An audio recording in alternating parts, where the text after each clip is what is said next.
Ahí está. Son dos alambres de la misma longitud. Este problema le falta la longitud en la copia que yo tengo, pero quizá en la de ustedes está. Si no fuera el caso, coloquen que la longitud de los dos alambres es 70 centímetros. Entonces, esos dos alambres están sometidos o solicitados por la acción de la fuerza F hacia la derecha, y debido a la acción de esa fuerza F, se estiran y aparece sobre ellos tensiones. Vamos a dibujar, digamos, un zoom de esta zona.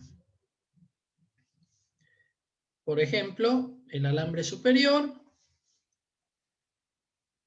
el alambre inferior, son de dos materiales diferentes, es un corte. Sucede que cuando le aplicamos la fuerza F, la estructura se deforma estirándose.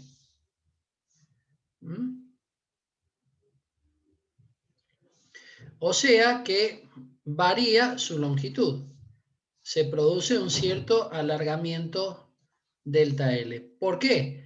Porque está actuando la fuerza F hacia la derecha, que hace que estos dos alambres que están unidos, íntimamente unidos, se estiren en forma conjunta. Digamos, hago ese rayado para indicar que el alambre superior, por ejemplo, es de cobre y el otro es de acero, el inferior es de acero. Entonces, ¿qué sucede? De la ley de Hooke, la vamos a escribir acá, sigma es igual a E por delta L sobre L, esto es epsilon. Dijimos que lo podemos escribir como E por delta sobre L, donde delta es el delta L. Lo que nosotros observamos es que si despejamos delta L de la expresión, fíjese lo que nos queda. Delta L va a ser igual a sigma por L sobre E.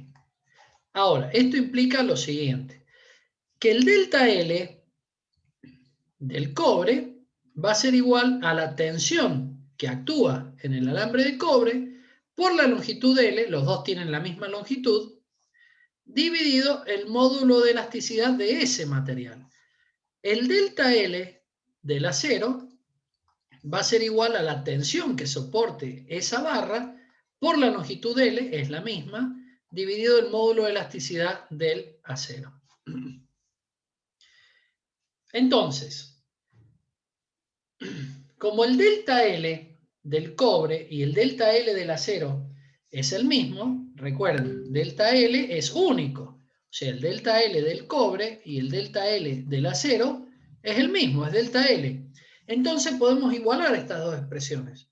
O sea, la tensión del cobre por la longitud L dividido el módulo de elasticidad de ese material es igual al sigma del acero por L dividido el módulo de elasticidad del acero. Si les hace falta esta longitud en otro cálculo, recuerden, pongan 70 centímetros o 75 centímetros. Llegamos así a una relación. Por ejemplo, la tensión que toma el cobre va a ser igual a la tensión del acero, dividido su módulo de elasticidad del acero, multiplicado por el E del cobre. Llegamos a esta relación. Ahora bien, lógicamente la fuerza F es equilibrada por la acción de dos fuerzas. Una que aparece, la vamos a poner de distinto módulo, no tienen por qué ser iguales. Una es la fuerza que genera la estructura de cobre o la barra de cobre. Y la otra es la fuerza que genera la estructura o barra de acero. Pero nosotros vamos a saber que la fuerza que genera la barra de acero más la fuerza que actúa en la barra de cobre, ambas es igual en módulo, la suma, a la fuerza F, para que la sumatoria de fuerzas horizontales sea igual a 0 y haya equilibrio.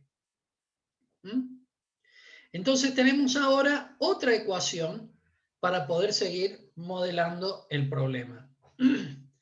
¿A qué es igual la tensión del acero y del cobre? Bueno, la tensión en el acero va a ser igual a la fuerza que actúa en esa barra dividido el área del acero. Y la tensión en el cobre va a ser igual a la fuerza que actúa en esa barra dividido el área de la barra de cobre. Veamos un poquito si nos da el problema estas cantidades. Sí, nos dice que la barra de acero tiene 3 milímetros de diámetro. Recuerden que las áreas, vamos a poner una sola expresión, después ustedes la completan en sus casas. El área la van a calcular como pi sobre 4 por el diámetro al cuadrado, porque suponemos que son barras de sección circular. Por lo tanto, de estas dos expresiones, nosotros podemos sacar lo siguiente. La fuerza en el acero va a ser igual a la tensión en el acero, acá me faltó A sub C, multiplicada por el área del acero. Y la fuerza que tome la barra de cobre va a ser igual a la tensión que actúa en esa barra multiplicada por el área del cobre. Fíjense que estas dos expresiones, ustedes, esta, la número 1, y esta otra, la número 2, las pueden reemplazar directamente acá, la 1 y la 2. La fuerza F es un dato. Veamos si es así. Sí, acá está, 6.000 newton. Por lo tanto, nos va a quedar que 6.000 newton va a ser igual a una expresión de 1 más 2, donde 1 y 2 están en términos de la tensión en el acero y la tensión en el cobre. Por lo tanto, ¿cuáles son las incógnitas aquí? La tensión que toma la barra de acero y la tensión que toma la barra de cobre. Entonces, pueden hacer sustitución. Directamente sustituyen la tensión del cobre en esta expresión y luego la número 2 la llevan a esta expresión, F igual a fuerza de acero más F del cobre, y les va a quedar toda esta ecuación en términos de una sola incógnita, la tensión en el acero, en términos de una sola incógnita. Resuelven para esa incógnita y luego que conocen el valor de la tensión del acero, vuelven a esta expresión, le vamos a llamar la número 3, y sacan la tensión en el cobre. ¿Estamos? Si el problema nos pide el alargamiento, a ver, el esfuerzo en cada uno de los alambres. Bueno, justamente, ya hemos calculado cuánto vale el esfuerzo en el cobre y cuánto vale el esfuerzo en el acero. ¿Qué otra cosa pide? La fuerza que soporta cada alambre. Teniendo las tensiones, nos volvemos justamente a esta expresión y vamos a calcular la fuerza que soporta cada alambre, la 1 y la 2. Y por último, el alargamiento que sufre el conjunto. O sea, nos está pidiendo cuánto vale el delta L. El delta L lo pueden calcular, por ejemplo, con esta fórmula que le vamos a llamar número 4. O con esta otra que le vamos a llamar número 5. Bueno. Pregunto hasta acá. ¿Se entendió?